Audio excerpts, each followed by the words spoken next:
여러분 안녕하세요. 시청해주셔서 감사합니다. 이번에는 오스트레일리아에서 일어난 아주 신기한 사건에 대해 이야기해 보도록 하겠습니다.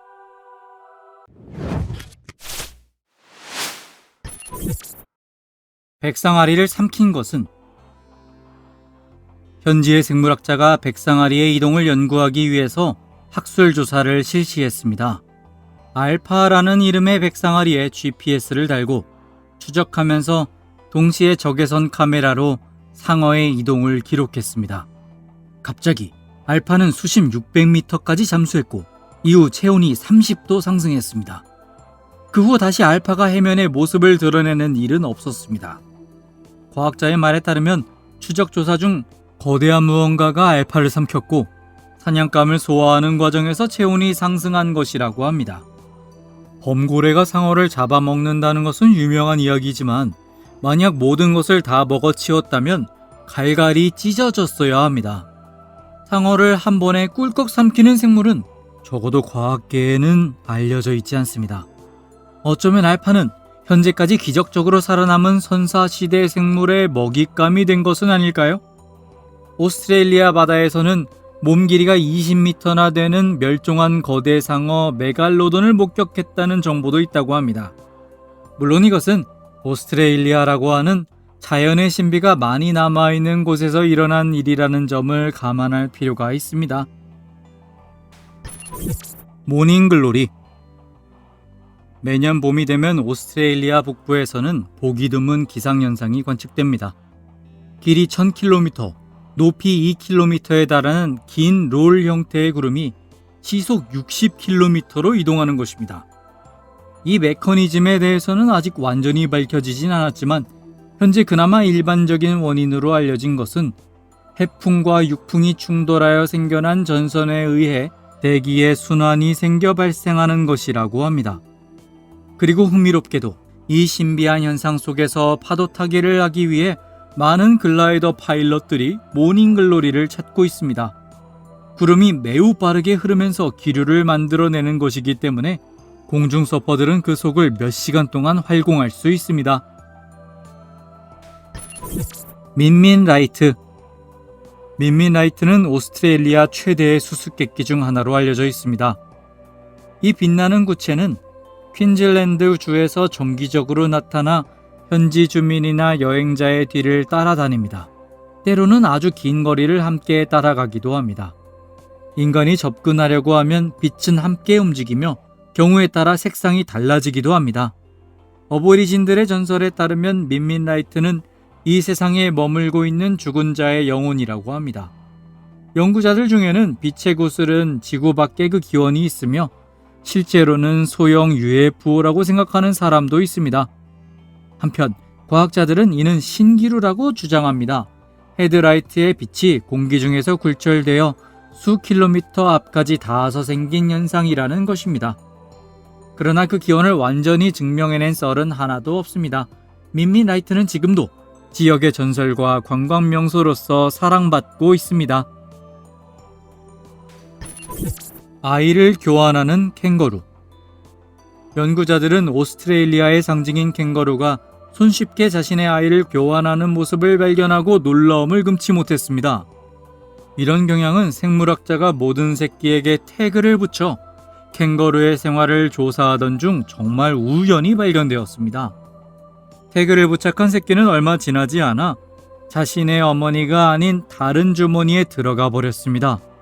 이는 위험에 처했을 때 엄마 캥거루가 가장 가까이 있는 새끼를 자신의 주머니에 넣기 때문이 아닐까 하고 추측하고 있습니다.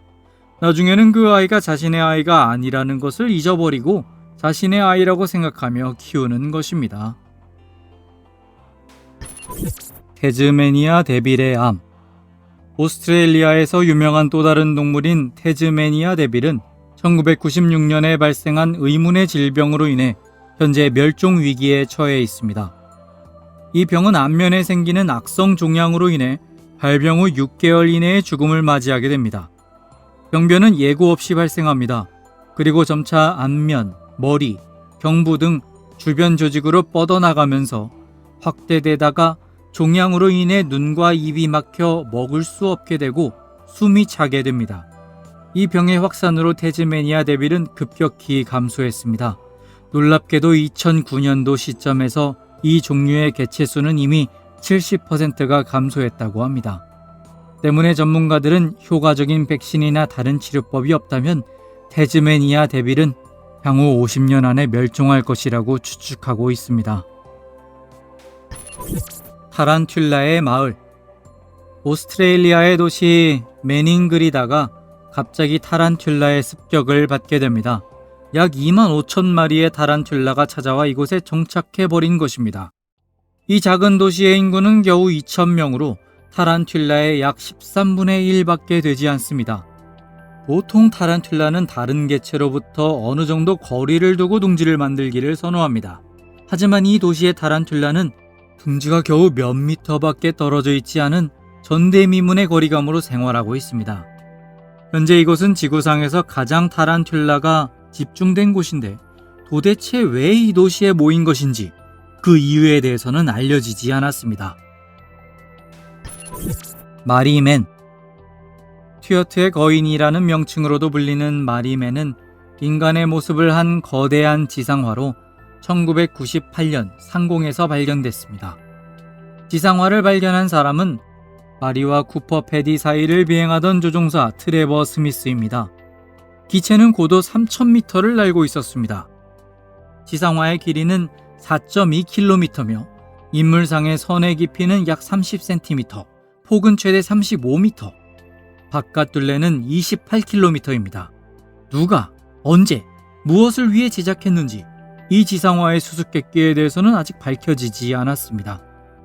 스튜어트의 거인이라는 이름은 익명으로 언론에 보내진 팩스 속에서 사용된 말로 오스트레일리아 내륙탐험가 존 스튜어트의 이름에서 유래한 것입니다.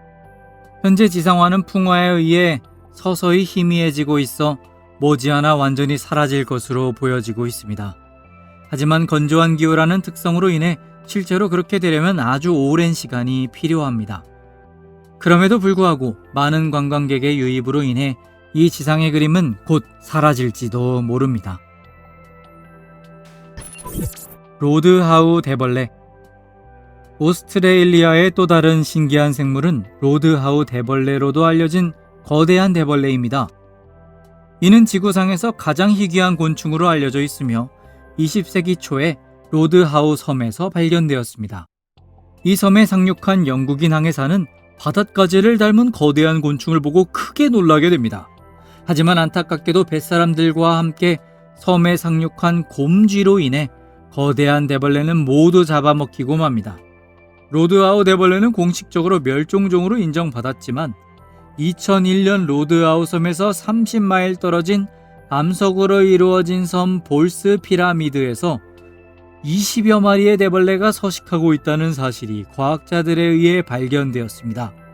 이 날개 없는 곤충이 어떻게 이 섬에 도착했고 어떻게 살아남았는지에 대해서는 여전히 수수께끼로 남아 있습니다. 발견되었을 때 이 개체고는 한 그루의 나무 주위에 서식하고 있었다고 합니다. 과학자는 거대한 대벌레가 어떻게 이런 비좁은 공간에서 수십 년을 살아남을 수 있었는지 이해할 수 없었습니다.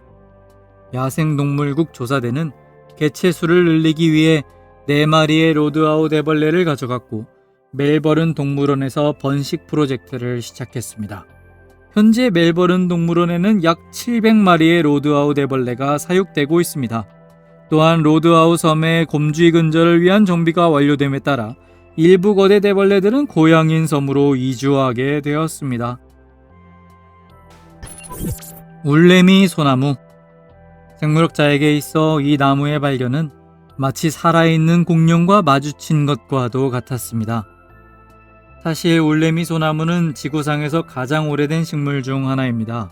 이 나무는 쥐라기 시대에 매우 널리 분포했으며 수백 년 전에 멸종된 것으로 여겨졌습니다.